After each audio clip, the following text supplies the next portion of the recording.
भरी है हुंकार हमने अपने सीने में, कि भरी है हुंकार हमने अपने सीने में, अब ना खुद को रोकेंगे। बिखरी हुई मिट्टी को, बिखरी हुई मिट्टी को समेट कर हम घड़ा बनाएंगे, हम घड़ा बनाएंगे। आइए उस घड़े की तरह जो बिखरी हुई मिट्टी को समेट कर बना है, बिल्कुल वैसे ही हम सबको, आप सबको मिलकर अपने आप को उस घड़े की तरह तपाकर और पकाकर उसको बनाना है। इसीलिए आप सबकी परीक्षा बहुत नजदीक है, तो बिना किसी डिस्टरबेंस के आप सब अपनी अपनी परीक्षा की तैयारी में लग जाएं। परिस्थितियां कैसी भी हों, परंतु अगर आज हम अपने पूरे जोश के साथ, पूरे होश के साथ अगर लगे हुए हैं, तो निश्चित रूप से हम ये कह सकते हैं कि एक दिन वो आएगा जिस दिन आप भी अपने तरीके से अपने जीवन को जी सकेंगे, और उसके लिए कल को अच्छा करने के लिए आज मेहनत करनी पड़ेगी, आज मेहनत करनी पड़ेगी। चलिए हम समझते हैं कि कक्षा 10वीं के विज्ञान का जो पहला चैप्टर है, केमिकल रिएक्शन और इक्वेशन, रासायनिक समीकरण एवं अभिक्रिया जिनके हैं, तो इस चैप्टर के जो पहले वाला पार्ट है वो आप सबने बहुत अच्छा देखा। आप सबका स्नेह, आप सबका प्यार चैनल पे लगातार बरकरार बना रहे। आप सब जो चाहते हैं उनकी आवश्यकताओं को ध्यान में रखकर हमारी टीम लगातार प्रयासरत है, और उम्मीद है कि सभी विद्यार्थी लगातार अपनी पढ़ाई में अध्ययनरत होंगे। और परीक्षा बहुत करीब है, इसीलिए अब समय सोचने का बिल्कुल भी नहीं रहा है।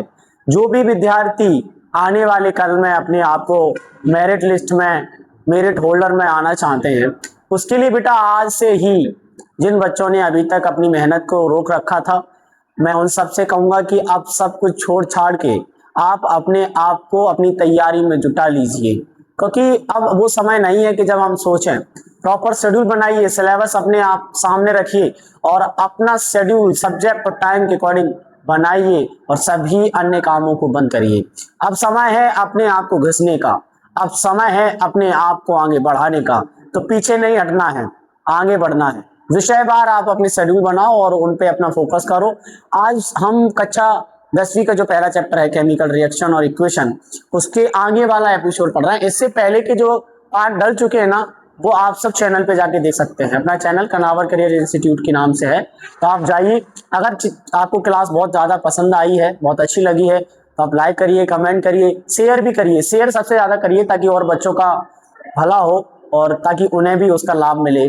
और अगर आपको लगता है कि वीडियो के अलावा कोई और दूसरा भी वीडियो और सब्जेक्ट की वीडियो आपको चाहिए, तो आप टीम से संपर्क करिए, आप उसमें कमेंट में डालिए। आने वाले टाइम में हम आप सबके लिए वो भी क्लासेस लेके आएंगे। तो आइए फिर हम समझते हैं चैप्टर फर्स्ट, केमिकल रिएक्शन और इक्वेशन। यहां तक हम समझ चुके थे कि केमिकल रिएक्शंस के टाइप्स कितने होते हैं। तो हमने बोला रासायनिक अभिक्रिया के बेटा कोई 8 या 9 प्रकार होते हैं, जिसमें 9 प्रकार को हम ध्यान में रखे पढ़ते हैं। और जहां बताया जाता है कि केमिकल रिएक्शन क्या होता है, तो केमिकल रिएक्शन को मैं इससे पहले भी आपको पिछली वीडियोस में बता चुका हूं। केमिकल रिएक्शंस का मतलब क्या है, जब कोई टू सब्सटेंस, जब कोई दो पदार्थ आपस में मिलते हैं और मिलकर नया पदार्थ बनाते हैं। जब दो पदार्थ आपस में मिले और नया पदार्थ बने, या ये कह सकते हैं जब दो अभिकारक आपस में मिले और नया उत्पाद बना दें। टू रिएक्टेंट जब मिलते हैं और जब कोई न्यू प्रोडक्ट बनाते हैं, ये भी केमिकल रिएक्शन ही है। तो बेटा केमिकल रिएक्शन का मतलब है दो चीजों को मिलाना और दोनों को मिलाकर एक नई चीज का निर्माण करना। तो यहाँ केमिकल रिएक्शंस के टाइप्स हैं, रासायनिक अभिक्रिया के टाइप्स के बारे में हमने बात की है।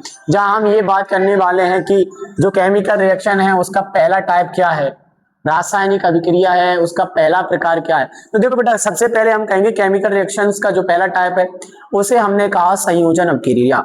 दूसरे प्रकार को हमने वियोजन अभिक्रिया, ऊष्माक्षेपी अभिक्रिया, ऊष्माशोषी अभिक्रिया, विस्थापन अभिक्रिया, द्वैविस्थापन अभिक्रिया, अपचयन अभिक्रिया, उपचयन अभिक्रिया, रेडॉक्स अभिक्रिया, और बाद में आती है आपका प्रेसिपिटेशन रिएक्शन जिसे कहेंगे उदासीनीकरण अभिक्रिया। तो संयोजन अभिक्रिया के बारे में मैं बता चुका था, वियोजन के बारे में बता चुका था। इन सबका बेसिक जो बैकग्राउंड था वो हमने बहुत अच्छे से समझा। इसके आगे चल के हम इन सबको पर्टिकुलर इनकी डेफिनेशन और एग्जांपल के साथ समझेंगे।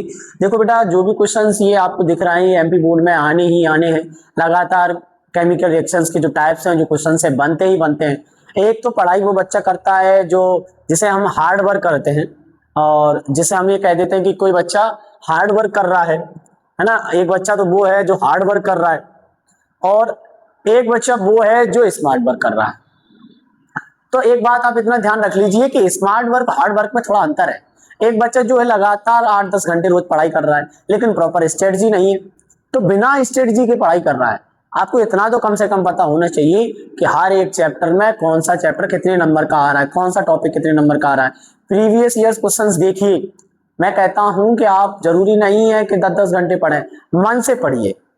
प्रेजेंट बॉडी एब्सेंट माइंड वाली स्थिति में नहीं, बल्कि प्रेजेंट बॉडी और present mind equal to yesterday, इस वाली स्थिति में रह के पढ़ेंगे तो मेरा मानना है कि आप सबके लिए 5 से 6 घंटे सफिशिएंट है, पर्याप्त है, और उनमें रह के आप बहुत अच्छा कर पाएंगे।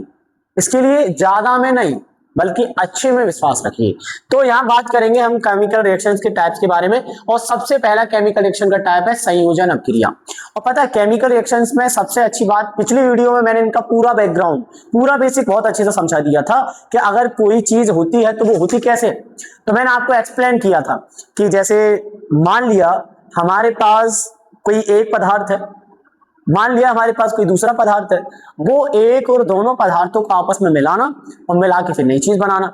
तो यहाँ भी यही कहा गया है कि केमिकल रिएक्शंस का जो पहला टाइप है जिसे हम कॉम्बिनेशन रिएक्शन कह देंगे, और जिसे हम संयोजन अभिक्रिया हिंदी में कहेंगे और इंग्लिश में कहते हैं कॉम्बिनेशन रिएक्शन। तो क्या होता है, वह रासायनिक अभिक्रिया, ये रासायनिक अभिक्रिया की भांति ही इसका उदाहरण है। वह रासायनिक अभिक्रिया जिसमें दो या दो से अधिक अभिकारक आपस में मिलकर एक नया उत्पाद बनाते हैं, या यूं कह सकते हैं वह रासायनिक अभिक्रिया जिसमें दो या दो से अधिक पदार्थ आपस में मिलकर एक नया पदार्थ बनाते हैं, उसी को हम संयोजन अभिक्रिया कहते हैं। और संयोजन अभिक्रिया इसके नाम में ही इसका काम छिपा हुआ है। संयोजन मतलब आपस में जोड़ना, संयोजित करना, और इसे इंग्लिश में कहते हैं कॉम्बिनेशन रिएक्शंस। कॉम्बिनेशन का मतलब होता है कंबाइन करना, किसी टू सब्सटेंस को कंबाइन करना और उन्हें न्यू सब्सटेंस में चेंज करना, उसी को कहेंगे कॉम्बिनेशन रिएक्शंस। तो हम कहेंगे वह रासायनिक अभिक्रिया जिसमें दो या दो से अधिक अभिकारक आपस में मिलकर एकल उत्पाद बनाते हैं। क्या बनाते हैं बेटा? सिंगल प्रोडक्ट बनाते हैं, और या सिंगल उत्पाद बनाते हैं या एकल उत्पाद का निर्माण करते हैं, संयोजन अभिक्रिया कहलाती है। तो हमने आपसे कहा है जब कोई एक सब्सटेंस या दो से अधिक सब्सटेंस आपस में मिलकर एक नया पदार्थ बनाते हैं, उसी को हम क्या कहते हैं? संयोजन अभिक्रिया कहते हैं। जैसे CaO प्लस के H2O बनाएगा CaOH का वोल्टेज प्लस हीट या ऊष्मा। अब आपको यहाँ एक बात समझना चाहिए कि यहाँ कोई दो चीजें आपको दिख रही हैं। यहाँ जो बेटा आपको सब्सटेंस दिख रहा है कोई दो है, और दो से अधिक भी हो सकते हैं। तो टू या more substance combined to the new form या न्यू फॉर्म प्रोडक्ट, जब कोई नया पदार्थ बनता है, नया उत्पाद बनता है, तो यहाँ आप देख रहे हैं कैल्शियम ऑक्साइड। कैल्शियम ऑक्साइड को हम हिंदी में कह देते हैं बेटा बिना बुझा हुआ चूना। क्या कह देते हैं? बिना बुझा हुआ चूना। आइए जरा इसका इसी वाले एग्जांपल को थोड़ा अपन अच्छे से समझ ले रहे हैं ताकि आपको समझ में आ जाए। और ये एग्जांपल एक रिएक्शंस और है उसका भी है, तो हम यहाँ समझा देते हैं आपको कि भाई ये केमिकल रिएक्शंस का उदाहरण है, साथ में ये कॉम्बिनेशन रिएक्शंस का उदाहरण है, साथ में एक्सोथर्मिक का भी है। कैसे? तो हमने कहा CaO प्लस H2O बनेगा CaOH का वोल्टेज प्लस हीट। अब देखिए यहां अपने एक बात समझनी है कि जो कैल्शियम ऑक्साइड है, जो H2O है, जो वाटर है, जो जल है, ये आपस में रिएक्शन कर रहे हैं, और इधर वाले भाग को जो हम LHS कह देते हैं, क्या कहेंगे बेटा? LHS कह देंगे, और इधर वाले भाग को हम RHS कह देते हैं। LHS का मतलब होता है लेफ्ट हैंड साइड और RHS का मतलब होता है राइट हैंड साइड। समझ रहे हैं आप? इधर वाले भाग को हम कहेंगे रिएक्टेंट और इधर वाले भाग को हम कहेंगे प्रोडक्ट। अब पता है रिएक्टेंट क्या होते हैं? जो किसी भी केमिकल रिएक्शंस में पार्टिसिपेट करते हैं, किसी भी रासायनिक अभिक्रिया में भाग लेने वाले को हम अभिकारक कहते हैं, और अभिकारक आपस में जुड़ते हैं और जुड़कर नया उत्पाद बनाते हैं। हम पदार्थ भी कह सकते हैं और अभिकारक और उत्पाद भी कह सकते हैं। तो वह रासायनिक अभिक्रिया जिसमें दो या दो से अधिक अभिकारक आपस में मिलकर एक नया उत्पाद बनाते हैं, है ना? टू और more substance combine to a new form is called combination reaction. जहां दो या दो से अधिक सब्सटेंस कंबाइन हो और आगे जाके वो एक न्यू फॉर्म में या न्यू कह सकते हैं प्रोडक्ट में चेंज हो जाए, तो यहाँ कहते हैं। अब एक बात समझनी है कि जो कैल्शियम ऑक्साइड है उसको बेटा इंग्लिश में हम क्यूक्लाइम कहते हैं। क्विकलाइम कहते हैं। क्या कहते हैं? क्विकलाइम कहते हैं। और हिंदी में से कह देते हैं हम बिना बुझा हुआ चूना। ठीक है, आगे बात करेंगे कि CaOH का होल ट्वाइस, इसे क्या कहेंगे? इसे बेटा कहते हैं सिलेक्ट लाइम। क्या कहते हैं? Slaked lime. और इसे हिंदी में कहते हैं बुझा हुआ चूना।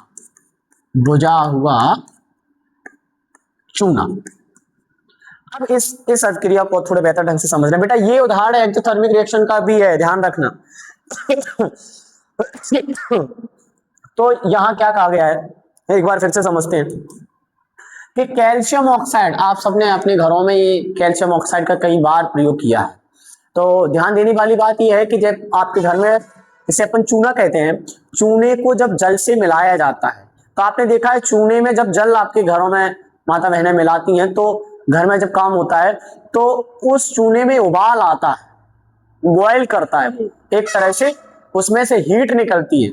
और उस चूने को जब हम एक लंबे टाइम तक रख देते हैं ताकि अगले दिन वो ठंडा हो जाए, तो कैल्शियम ऑक्साइड को जब जल में मिलाया जाता है तो बनता है कैल्शियम हाइड्रोक्साइड, जो क्या कहलाता है? Slaked lime. मतलब अब यहाँ चूना बुझ चुका है, यहाँ चूना क्या हो चुका है? बुझ चुका है, और साथ में उसमें हीट भी रिलीज हो रही थी। अब बात ये करेंगे कि सर ये कैल्शियम हाइड्रोक्साइड बन तो गया, अब इसका यूज, तो हमने कहा CaOH का वोल्टेज बना, और जब बन गया तो इससे रिएक्ट कर लेती है कार्बन डाइऑक्साइड। अब ये जो है ना, जिसे हम सिलिक्ड लाइम कह रहे थे, ये बेटा बुझा हुआ चूना है।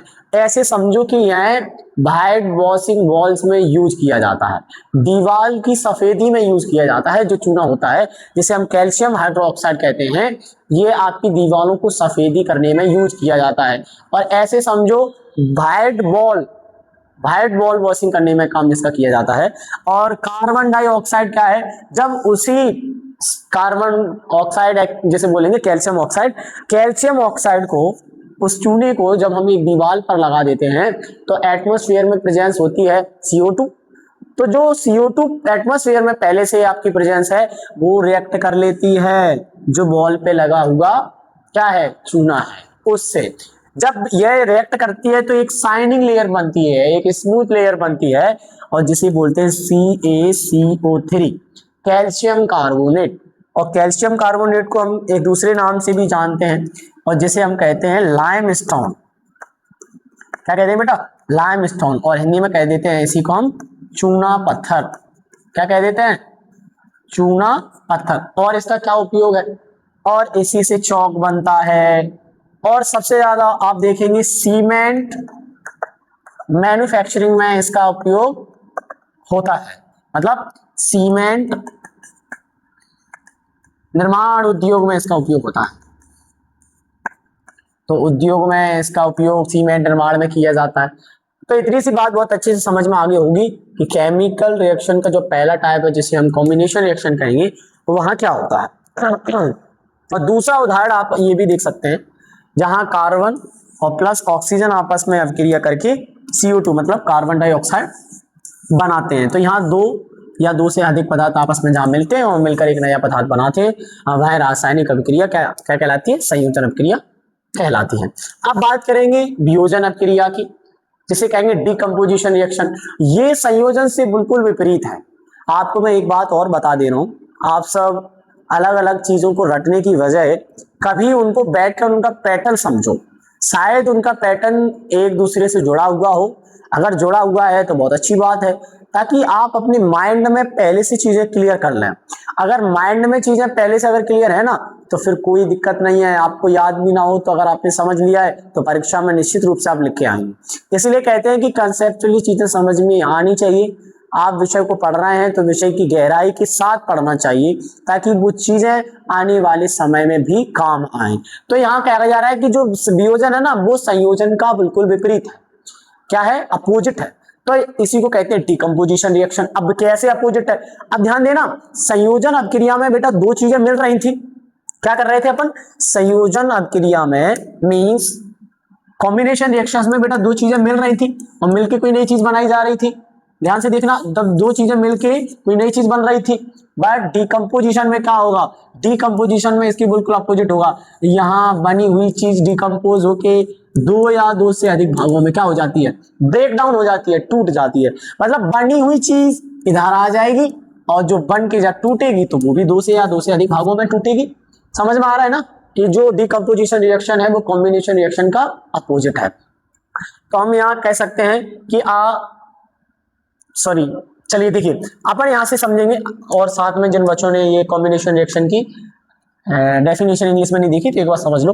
तो इसे कहेंगे आ रिएक्शन विच टू और more reactant combine to form a single product is called a combination reaction. मतलब a reaction in which two और मोर रिएक्टेंट, जब दो या दो से अधिक रिएक्टेंट कंबाइन होते हैं, जब दो या दो से अधिक जो रिएक्टेंट हैं जब वो कंबाइन होते हैं और कंबाइन होकर फॉर्म अ सिंगल प्रोडक्ट, एक सिंगल प्रोडक्ट बना देते हैं, is called a combination reaction. जैसे CaO प्लस H2O मिलके बना रहे हैं CaOH का होल ट्वाइस, या कार्बन प्लस ऑक्सीजन मिलके बनाएंगे कार्बन डाइऑक्साइड। ये कॉम्बिनेशन रिएक्शन इंग्लिश मीडियम में जो बच्चे हैं जो देख रहे हैं वो भी यहाँ से कर सकते हैं। और आप सब वीडियो अगर लग रहा है कि जल्दी चल रही तो आप लोग पॉज कर सकते हो, उसे रोक सकते हैं होल्ड करके, फिर उसको आप नोट कर सकते हैं और नोट करने के बाद फिर आगे चल के उसे पढ़ सकते हैं। इसीलिए हर बच्चे को मैं सजेशन दूंगा सेल्फ नोट्स बनाइए। सेल्फ नोट्स बोर्ड परीक्षा के लिए बहुत जरूरी है। जरूरी नहीं बोर्ड परीक्षा के लिए, जो भी विद्यार्थी पढ़ रहे हैं सेल्फ नोट्स बनाना स्टार्ट करें। सेल्फ नोट्स का मतलब है कि जो चीजें हमें जिस तरीके से समझ में आ रही हैं उन तरीके से उनको लिखना है, उन तरीके से उसमें लिखना है। तो यहां तक हम ये समझ चुके थे कि कॉम्बिनेशन रिएक्शन क्या होता है। बेटा डिकम्पोजिशन रिएक्शन में ये मैंने बताया कि ये कॉम्बिनेशन रिएक्शन के बिल्कुल अपोजिट होता है, जिसमें चीजें दो चीजें जुड़ के नई चीज बनती है वो कॉम्बिनेशन रिएक्शन होता है, और जिसमें क्या होता है दो से अधिक चीजें जो बन गई हैं मिलके अब जब वो टूट रही हैं, ब्रेक डाउन हो रही हैं, तो वो होती है आपका डिकम्पोजिशन रिएक्शन। तो समझिए वह है रासायनिक अभिक्रिया जिसमें एकल अभिकारक सिंगल रिएक्टेंट टूटकर दो या दो से अधिक छोटे छोटे उत्पादों में क्या होता है निर्माण करता है, तो वियोजन या अपघटन अभिक्रिया कहलाती है। वियोजन को हम अपघटन अभिक्रिया भी कहते हैं। क्या कहते हैं? अपघटन अभिक्रिया भी कहते हैं। तो जब कोई रासायनिक अभिक्रिया एकल अभिकारक में हो तो जब ब्रेक डाउन हो टूटे तो दो या दो से अधिक छोटे छोटे उत्पाद का निर्माण करे, उसे हम वियोजन या अपघटन अभिक्रिया कहते हैं। जैसे चूना पत्थर का तापीय अपघटन। तो मैं पिछली बार भी अभी आपको एक रिएक्शन बता के आया था जिसमें हम CaO प्लस के H2O मिलके बना रहे थे CaOH का होल 12 प्लस हीट। ये हम अभी पढ़ के आ रहे थे। तो यहां मैंने आपको बताया था कि ये बनने के बाद फिर कैल्शियम हाइड्रोक्साइड से CO2 का रिएक्शन होता है जो जाके बनती है CaCO3। अब ये CO3 जो बना है वो जब बना ही है कैल्शियम ऑक्साइड और कार्बन डाइऑक्साइड से, तो फिर टूटेगा भी उसी में। तो यहाँ इसी की बात कर रहा है। तो यहाँ कॉम्बिनेशन रिएक्शन के बाद हम डिकम्पोजिशन रिएक्शन की बात कर रहे हैं, वियोजन अभिक्रिया की बात कर रहे हैं। और इसे अगर हम इंग्लिश में समझेंगे तो क्या कहेंगे? A reaction in which a single reactant, कोई सिंगल रिएक्टेंट है, कोई सिंगल रिएक्टेंट है, देखिए सिंगल CaCO3 एक सिंगल रिएक्टेंट है, break down to give two और मोर सिंपलर प्रोडक्ट। जब वो टूटने के बाद दो या दो से अधिक प्रोडक्ट में टूट कर क्या कर जाते हैं, छोटे छोटे पीस में बढ़ जाता है, तो वह डिकम्पोजिशन रिएक्शन कहलाता है। जैसे CaCO3 जब बेटा ये ऊष्मा के द्वारा, हीट के द्वारा या इलेक्ट्रिसिटी के द्वारा इस पे कोई फोर्स लगेगा तो ये टूटेगा और टूट के बनेगा CaO प्लस के CO2, calcium oxide plus carbon dioxide. क्योंकि कोई भी एक चीज है, सपोज लाइक पेन, अगर इसको हम बहुत ज्यादा दबाव से, प्रेशर, हीट, इलेक्ट्रिसिटी से अगर इसको दबाव डालेंगे तो ये टूटेगा, और टूटने की कोई पार्टिकल्स दो या दो से अधिक मात्रा में होंगे। और कॉम्बिनेशन रिएक्शन क्या है? उन सारे पार्टिकल्स को मिला के एक नई चीज बनाना। तो ये कॉम्बिनेशन रिएक्शन का बिल्कुल अपोजिट है, इसे भी याद रखें। मैं क्या कह रहा हूँ उन सबके पैटर्न समझ लो कि कौन किसके अपोजिट है। अब बात करने वाले हम ऊष्माक्षेपीय अभिक्रिया की, जिसे हम कहेंगे एक्सोथर्मिक रिएक्शन। इसमें भी क्या होगा? जहां प्रोडक्ट के साथ हीट रिलीज हो, जहां प्रोडक्ट के साथ क्या हो, हीट रिलीज हो, जहां, और इसी का अपोजिट होगा आपका ऊष्माशोषी अभिक्रिया जिसे हम कहेंगे एंडोथर्मिक रिएक्शन। क्या कहेंगे? एंडोथर्मिक रिएक्शन कहेंगे।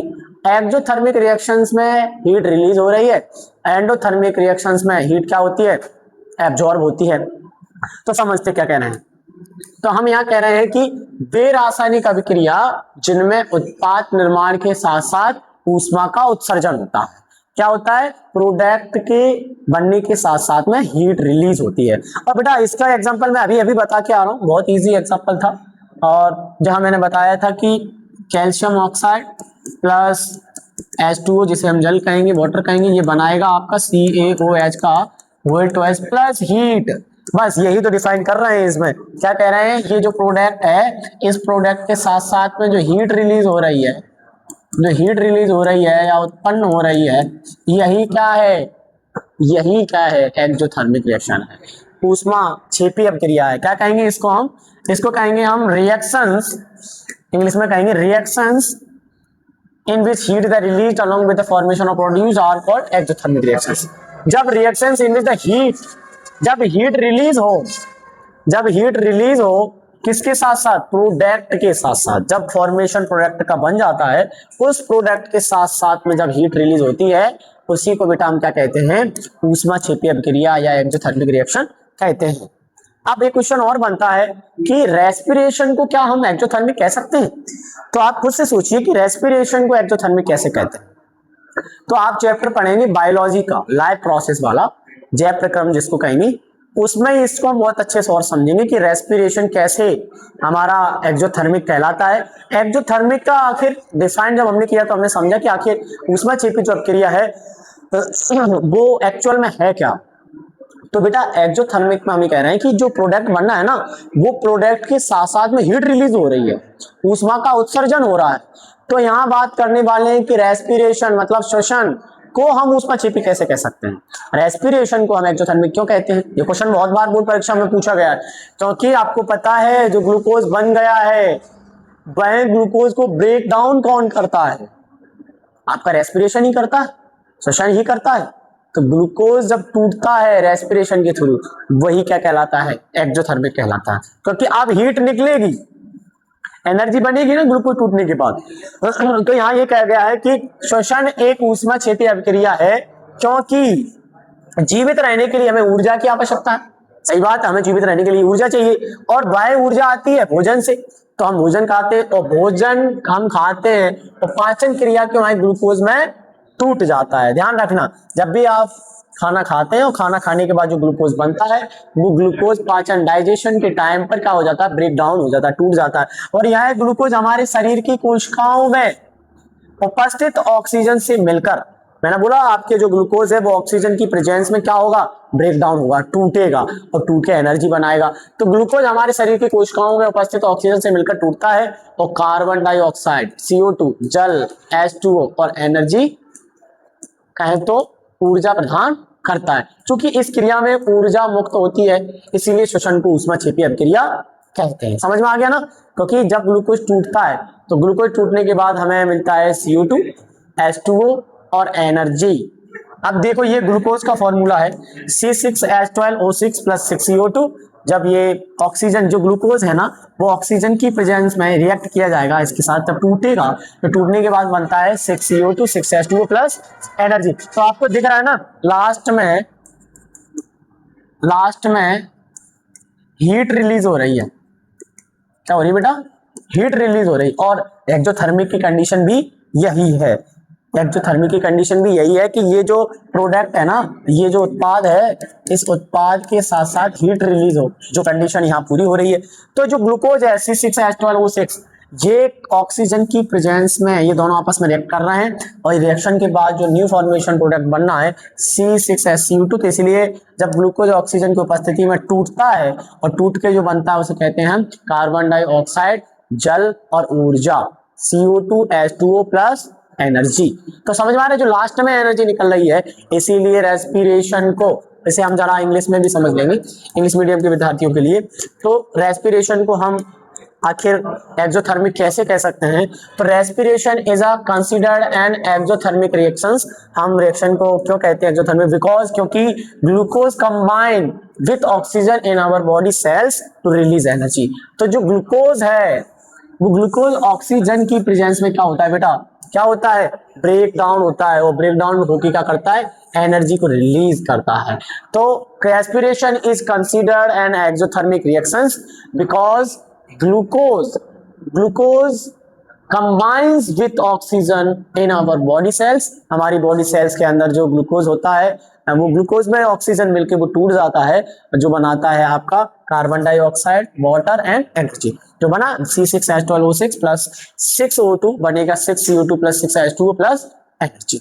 तो ग्लूकोज को जब हम ऑक्सीजन की प्रेजेंस में तोड़ते हैं तो वो भी एक तरह का रेस्पिरेशन ही है।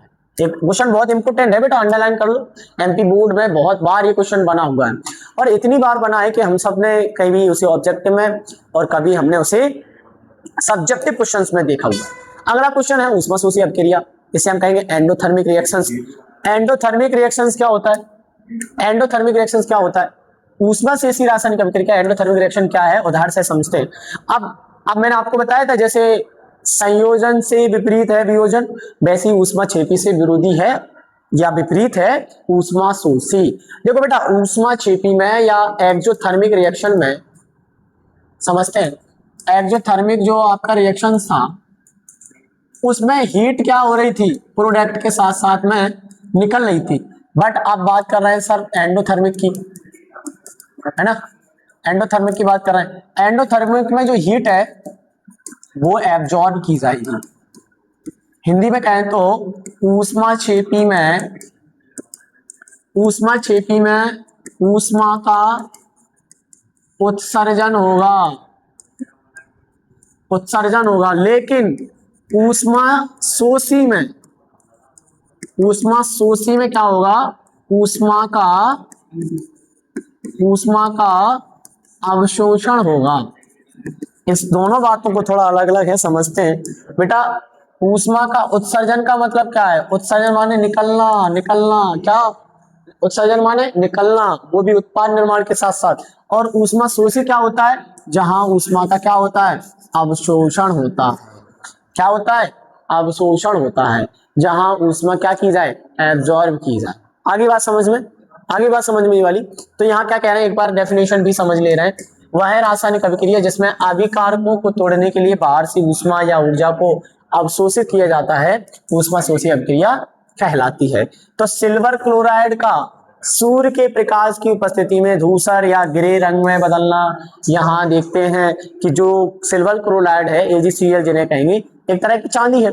चांदी को सूर्य की उपस्थिति में क्या किया जाता है, चांदी को सूर्य की उपस्थिति में जब रखा जाता है तो सूर्य क्या करता है, चांदी के क्या करता है, अवशोषण करता है, एब्जॉर्ब करता है, एनर्जी को एब्जॉर्ब करता है। तो जो आगे चल के क्या बना देता है, उसके कलर को ग्रे रंग में या धूसर कलर में क्या कर देता है, चेंज कर देता है। तो हम यहाँ क्या कहने वाले हैं, हम यही तो कह रहे हैं कि जो AgCl है, जो सिल्वर क्लोराइड है, सिल्वर क्लोराइड सूर्य प्रकाश की उपस्थिति में, सनलाइट की प्रेजेंस में जब रिएक्ट होता है तो ये बनता है 2Ag प्लस क्लोराइड, क्योंकि अब Ag और Cl अलग अलग हो गए। और इसी को हम अगर इंग्लिश में समझना चाहें तो हम कहेंगे रिएक्शंस इन विच एनर्जी या heat is absorbed to break bonds are called endothermic reactions. For example 2AgCl plus जो सनलाइट की प्रेजेंस में एब्जॉर्ब की जाएगी जो बनेगा 2Ag plus Cl2। मतलब जहां कोई चीज अवशोषित हो रही है, तो यहाँ आप समझ सकते हैं चांदी का काला पड़ना, दूसरा रंग हो जाना, और तांबे का हरा होना, ये एक तरह के अवशोषण है, एक तरह के क्या है, अवशोषण है। अब बात कर रहे हैं विस्थापन अभिक्रिया की। अब डिस्प्लेसमेंट रिएक्शंस, इसका भी बेसिक मैंने आपको पिछली वीडियो में बहुत अच्छे से बताया है, एक बार और समझ लीजिए। डिस्प्लेसमेंट क्या होता है, देखिए डिस्प्लेसमेंट, और एक होता है बेटा डबल डिस्प्लेसमेंट। देखना ध्यान से, इसे बोलते हैं विस्थापन और इसे बोलते हैं द्वय विस्थापन। विस्थापन और द्वय विस्थापन, इन दोनों में क्या अंतर है? ये भी एक दूसरे की थोड़े एक जैसे ही है। कैसे? विस्थापन में क्या होता है, विस्थापन में या डिस्प्लेसमेंट में इसमें कोई एक ताकतवर तत्व, मोर रिएक्टेंट एलिमेंट, कोई मोर रिएक्टेंट एलिमेंट जो होता है, जैसे A प्लस BC, जो आपका A है वो एक मोर देन रिएक्टेड है, मतलब समझ रहे हैं, ये एक ताकतवर तत्व है जो क्या करता है, वो किसी एनदर रिएक्टेंट के दूसरे तत्व से उसके यौगिक को क्या कर देता है, अलग कर देता है, विस्थापित कर देता है। जब कोई ताकतवर तत्व किसी कमजोर तत्व से उसके यौगिक को क्या कर देगा, अलग कर देगा, तो बनेगा AC+B। अब बेटा जो C है ना, वो A ने क्या कर दिया है, डिस्प्लेस कर दिया है, B से हटाकर अपने साथ जोड़ लिया है। तो जब उसके सॉल्यूशन से वो क्या कर दे, उसके कंपाउंड को डिस्प्लेस कर दे। इतनी सी बात समझ में आ रही है। तो आपका जो लोहा है, आयरन है, यहाँ बहुत अच्छा उदाहरण दिया गया है, Fe+CuSO4। अब जो Fe है, आयरन है, जो मोर देन रिएक्टेंट है, मतलब अत्यधिक क्रियाशील तत्व है। तो यहाँ ये कहा जा रहा है अत्यधिक क्रियाशील अभिकारक जब किसी कमजोर तत्व से उसके यौगिक को अलग कर देगा, तो यहाँ बनेगा FeSO4+Cu। मतलब यहाँ आयरन ने कॉपर से उसका सल्फर को क्या कर दिया है, डिस्प्लेस कर दिया है। तो बना है आयरन सल्फेट प्लस कॉपर। क्या बना, आयरन सल्फेट प्लस कॉपर। मतलब यहाँ कोई एक ताकतवर तत्व किसी कमजोर तत्व से उसके यौगिक को क्या कर रहा है, डिस्प्लेस कर रहा है, अलग कर रहा है। और इंग्लिश में इसी को हम समझे a chemical reactions in which a more reactant element. जब मोर रिएक्टेंट जो एलिमेंट होता है, अत्यधिक क्रियाशील जो तत्व होता है, वो डिस्प्लेस कर देता है लेस रिएक्टेंट एलिमेंट से। जब कोई कमजोर तत्व होता है, less reactant element from its salt, उसके सॉल्ट सॉल्यूशन से। अगर यहाँ बात करेंगे तो यहाँ बेटा आपका जो आयरन है वो कॉपर सल्फेट, यहाँ जो है, यहाँ कॉपर एक लेस रिएक्टिव एलिमेंट है और जो आयरन है जो मोर रिएक्टेंट एलिमेंट है। अब जो आयरन है वो लेस रिएक्टेंट एलिमेंट मतलब कॉपर से उसके सॉल्ट सॉल्यूशन को क्या कर देता है, डिस्प्लेस कर देता है और आयरन सल्फेट बना के कॉपर को अलग कर देता है।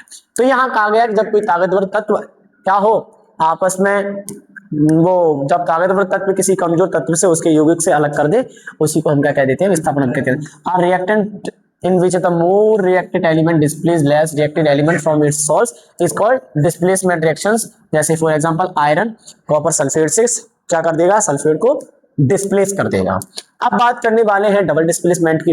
डबल डिस्प्लेसमेंट में क्या होता है, रिएक्टेंट साइड एलिमेंट का क्या होता है, एक्सचेंज होता है, आदान प्रदान। उसे हिंदी में हम कहना चाहें तो गैर रासायनिक अभिक्रिया जिसमें आयनों का आदान प्रदान होता है। जहां इॉन्स का एक्सचेंज हो, आयनों का आदान प्रदान होगा। कैसे देखते हैं, तो वह रासायनिक अभिक्रिया जिसमें अभिकारकों के बीच आयनों का क्या होता है, आदान प्रदान होता है और यहाँ यौगिक बनते हैं। द्वय विस्थापन अभिक्रिया कहलाती है, जैसे सोडियम सल्फेट और बेरियम क्लोराइड। इसी को हम इंग्लिश में समझेंगे, are reactions in which there is an exchange of ions between the reactant. यहाँ रिएक्टेंट में क्या होता है, इॉन्स का एक्सचेंज होता है, आयनों का आदान प्रदान होता है। To form new compound is called a double displacement reactions. For example आपके सामने उदाहरण दिया है, यहाँ कुछ नहीं कहा है, सुनो हम डिस्प्लेसमेंट को सुनना जरा, बच्चे ध्यान से देखना। यहाँ पर देखो, बाद में इंस्टाग्राम की जो रील्स हैं वो बाद में स्क्रॉल कर लेना, वरना आप सब पूरे दिन जो इंस्टाग्राम चला रहे हैं,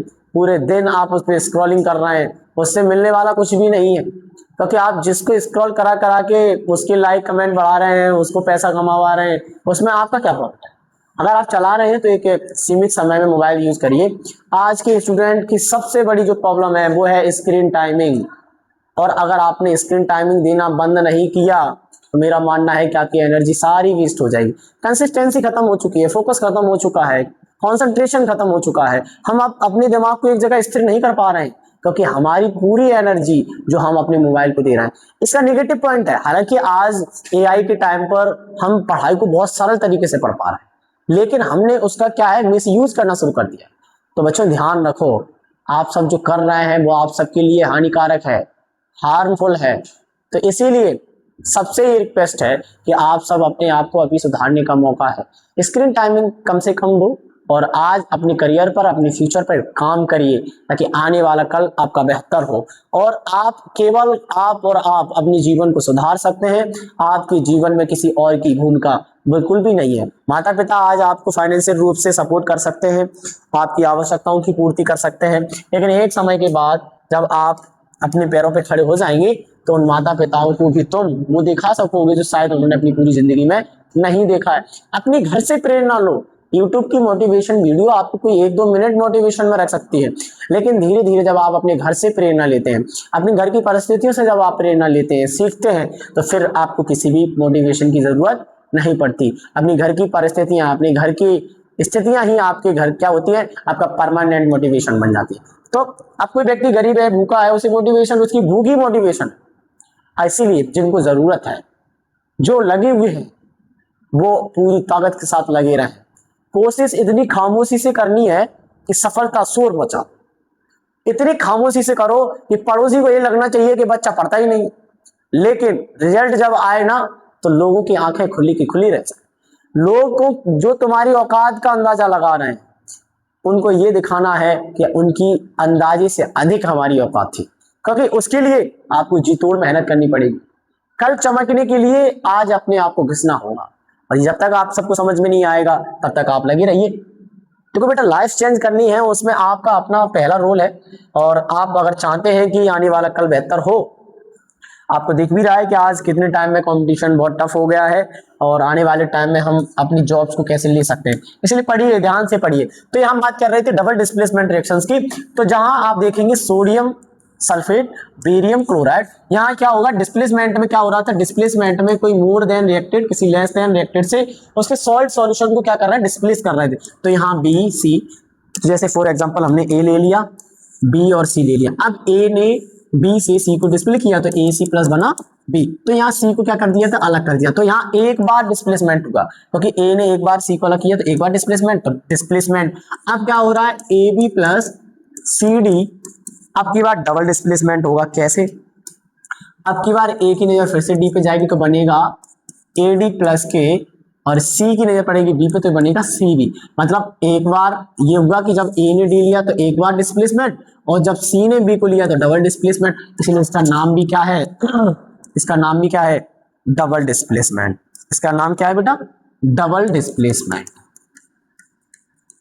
कुछ चीजों के पीछे के कुछ बैकग्राउंड में इनके आपस में जुड़े हुए बॉन्ड है, उनको आप जरूर देखें ताकि आपको चीजें समझ। इसीलिए पहले उसका बेसिक समझ लीजिए, और वो बेसिक अगर आपको समझ में आ गया तो फिर आप उसके आसानी से समझ सकते हैं। तो यहाँ आप देख रहे हैं कि सोडियम क्लोराइड, अब हम उदाहरण से समझ ले रहे हैं, पहले हमने बेसिक फॉर्म से समझा कि अब जो सोडियम क्लोराइड है, सोडियम क्लोराइड, सॉरी मैं कह रहा हूं sodium chloride, sodium sulphate, barium chloride.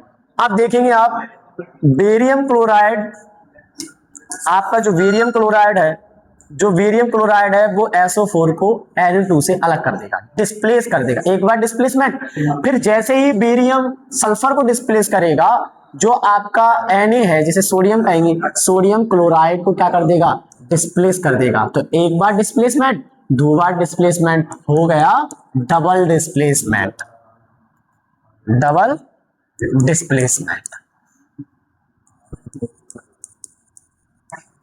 और जैसे हिंदी में कहते हैं द्वय विस्थापन, द्वय विस्थापन क्यों पता है बेटा, यहां दो बार विस्थापन हो रहा है। विस्थापन का मतलब होता है एक जगह से दूसरी जगह पर हटाना। ठीक है, आगे देखो, आगे आने वाला क्वेश्चन है, उसका नाम है अपचयन। लगातार आप सबके लिए क्लास लेना, क्योंकि हम चाहते हैं कि हमारी मेहनत आप सबके लिए सहयोग कर पाए, तो इसमें हमारा बहुत बड़ा सौभाग्य है।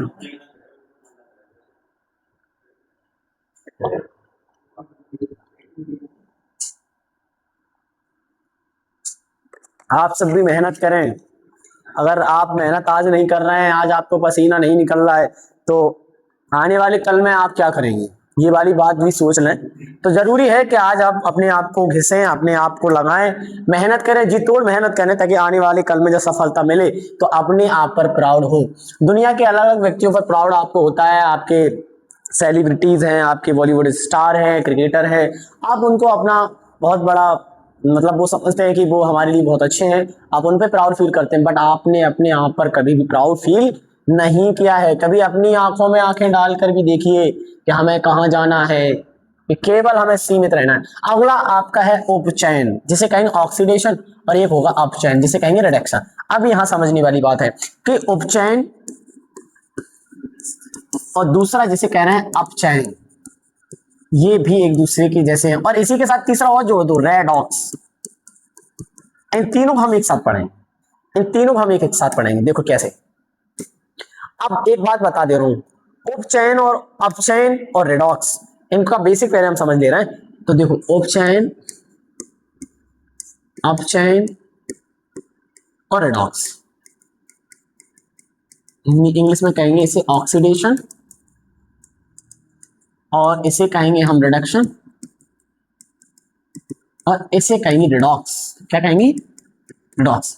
यहां कुछ नहीं होगा जहां ऑक्सीजन जुड़ेगा, हम ये कह सकते हैं gain of oxygen less of hydrogen, gain of oxygen और लेस ऑफ हाइड्रोजन, ये इसका अपोजिट है अपचयन। जैसे हम रिडक्शन कहेंगे, रिडक्शन का मतलब ही है कुछ चीज हट रही है, ऑक्सीडेशन का मतलब ही कुछ चीज जुड़ रही है। तो यहाँ ऑक्सीजन जुड़ रहा है, यहाँ ऑक्सीजन हट रहा है और हाइड्रोजन जुड़ रहा है। तो हम यहाँ कहते हैं gain of gain of hydrogen, loss of oxygen. अब रेडॉक्स क्या है? जहां पर ये दोनों हो रहे हैं। रेडॉक्स क्या है? जहां oxidation plus reduction equal to redox. इतनी सी बात समझ में आ गई? इतनी सी बात समझ में आ गई कि नहीं? आनी तो चाहिए, अगर आपका ध्यान नहीं होगा तो कैसे आएगी।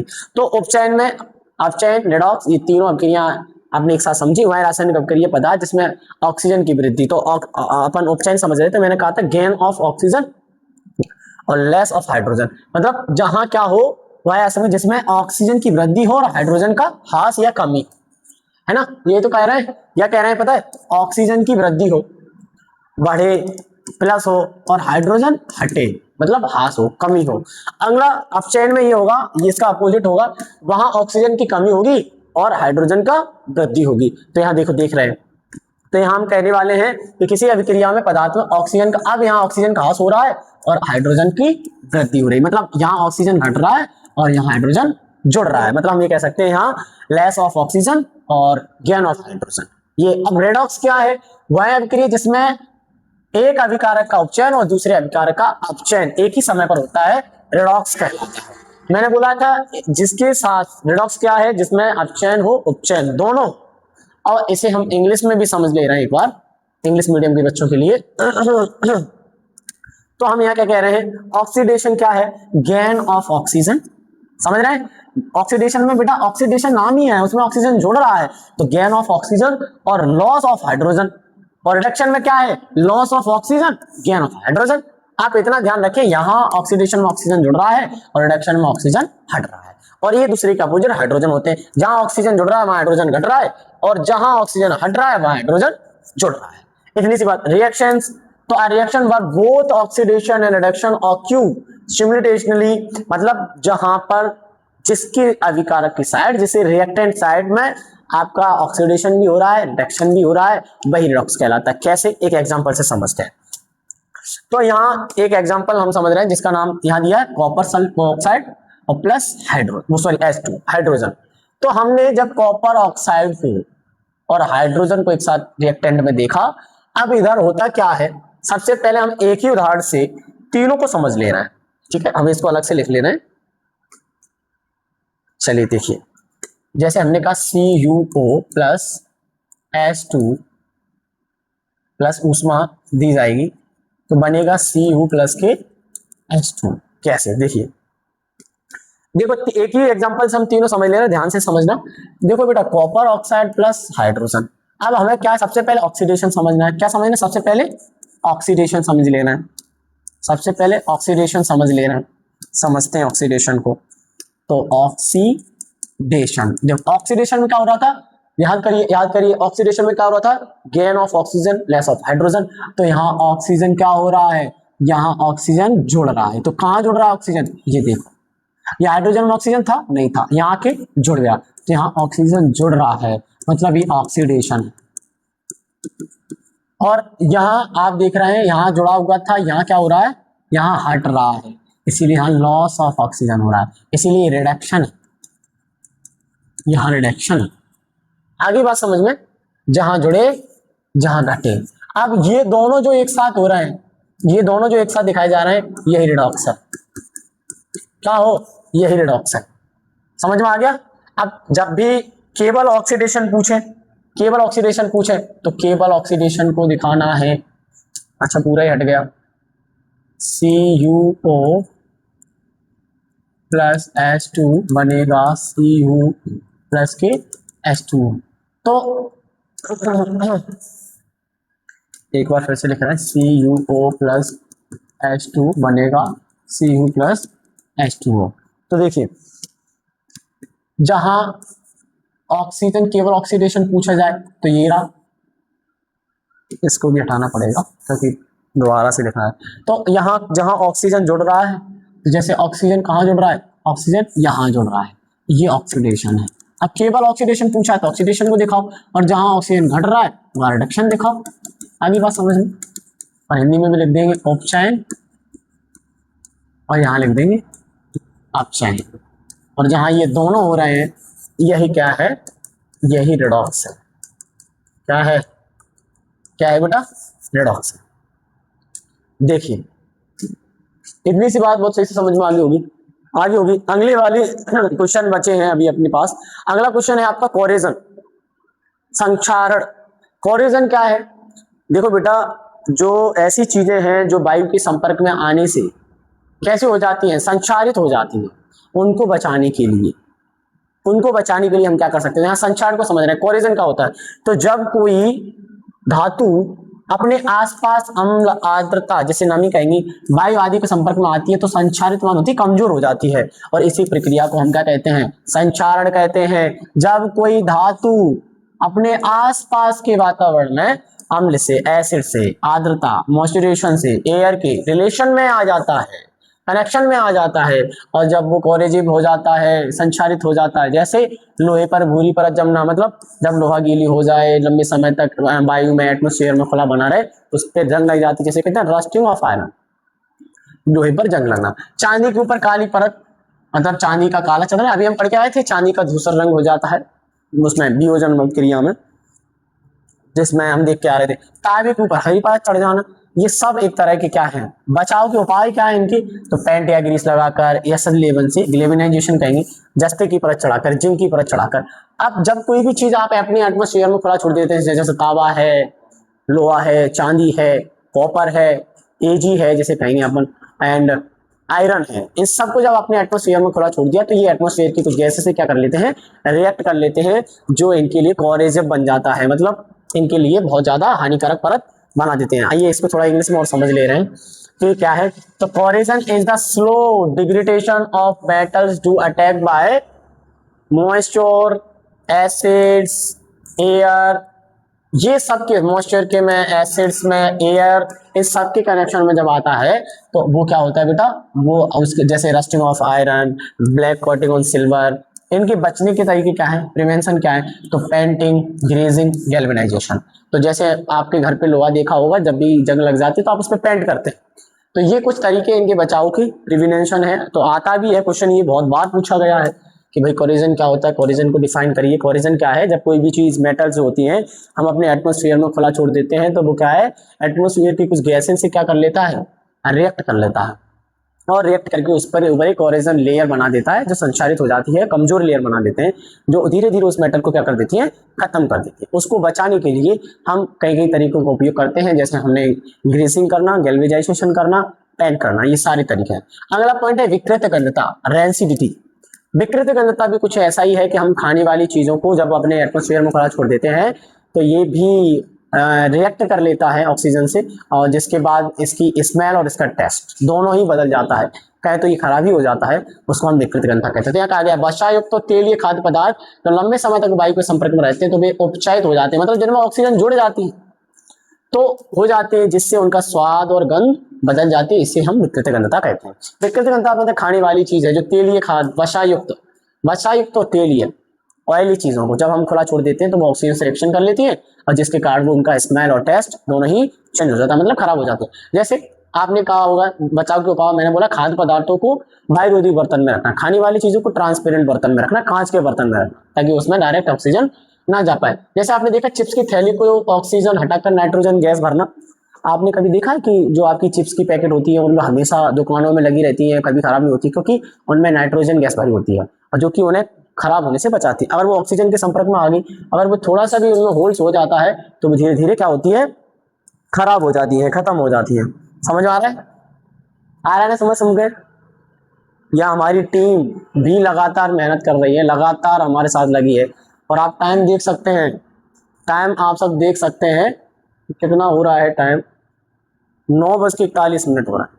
और क्लास हमारी तकरीबन अगली क्लासेस भी होनी है, वो भी 12 बजे तक चलेंगी। तो आप सबके लिए ये बच्चे मेहनत कर रहे हैं, ये टीम मेहनत कर रही है। आप सबका रिस्पॉन्स, आप सबका फीडबैक हम सबके लिए बहुत ज़रूरी है। हम लगातार आप सबके लिए वो कंटेंट लेके आएंगे जो आप सबको चाहिए। हम लगातार आप सबके लिए, लगातार कमलेश सर आप सबके बीच में इंग्लिश की कोचिंग क्लास लेके आ ही रहे हैं।